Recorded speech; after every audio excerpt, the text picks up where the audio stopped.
रोज एक कहानी।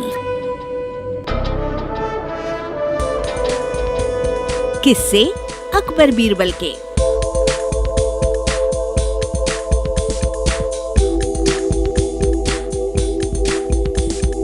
बीरबल की चालाकी।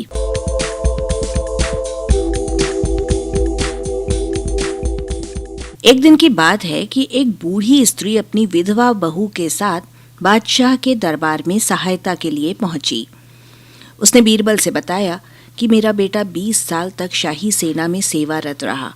कुछ दिन पहले युद्ध हुआ था, उसमें मेरा बेटा शहीद हो गया। उसकी मृत्यु के पश्चात हम बेसहारा हो गए। आप हमारी कुछ सहायता करने का कष्ट करें। बीरबल ने उसे आश्वासन दिया, निश्चिंत रहो, हमारे बादशाह बड़े रहमदिल, दयालु और बंदा परवर हैं। वे तुम्हारी सहायता जरूर करेंगे। तुम बस वैसे ही करती जाना जैसा मैं कहूँ। तुम कल दरबार में सही वक्त पर पहुँच जाना। अगली सुबह बुढ़िया अपनी बहू के साथ दरबार में पहुंची। उसने बादशाह से अर्ज की और अपने शहीद बेटे की तलवार भी दिखाई। उसने बादशाह से कहा, जहाँ पना, मेरे बेटे ने कभी भी जंग से मुंह नहीं फेरा। उसने इसी तलवार से बहुत सी लड़ाइयाँ लड़ी हैं।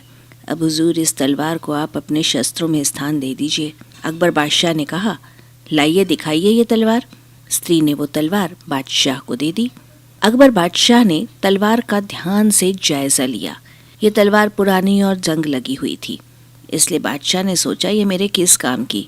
उन्होंने ये तलवार एक सैनिक को दे दी और कहा, यह तलवार इस बूढ़ी औरत को वापस कर दी जाए और इसके साथ सोने की 5 मोहरें भी दे दी जाएं। बीरबल ने जब सुना केवल 5 मोहरें तो उन्हें धक्का सा लगा और फिर उन्होंने बादशाह से कहा, आलम पना, क्या मैं ये तलवार देख सकता हूँ? उसके बाद बीरबल ने तलवार अपने हाथ में ली और उसे गौर से निरखा परखा, उलट पुलट कर जायजा लिया और फिर चुप हो गए।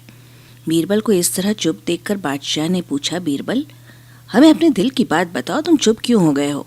अब बीरबल बोले, कुछ नहीं जहाँ पना, मुझे यकीन था कि यह तलवार सोने की बन जाएगी। अकबर बादशाह चौंके, सोने की? जी हाँ आलम पना। बादशाह ने कहा, साफ कहिए, ये सोने की कैसे बन सकती है? बीरबल ने कहा, आलम पना, एक छोटा सा पत्थर पारस लोहे को सोने में बदल सकता है। मैं तो इस बात से हैरान हूँ कि आपके हाथों में आने के बाद भी ये तलवार साधारण सी लोहे की क्यों रह गई? बादशाह अब समझ गए थे कि बीरबल क्या चाहते हैं। उन्होंने तुरंत ही उस स्त्री को तलवार के वजन के बराबर सोना देने की आज्ञा दे दी। दोनों गरीब स्त्रियां सोना लेकर अकबर और बीरबल का आभार व्यक्त करती और दुआएं देती हुई वहां से चली गईं।